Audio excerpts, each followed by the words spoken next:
అడిగితే తప్పేముంది ఇవ్వాలని నాకు ఉంది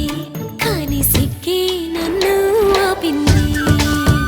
దానికి సమయం వేరే ఉందండి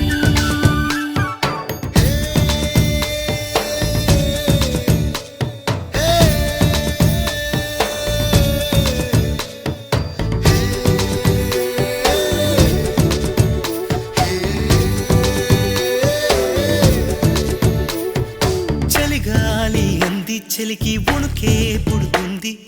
వెచ్చని కౌగిలిగా నిన్ను అల్లుకు పొమ్మంది చలిని తరిమేసి ఆ కిటకే తెలుసండి శ్రమ పడిపోకండి తమ సాయం వద్దండి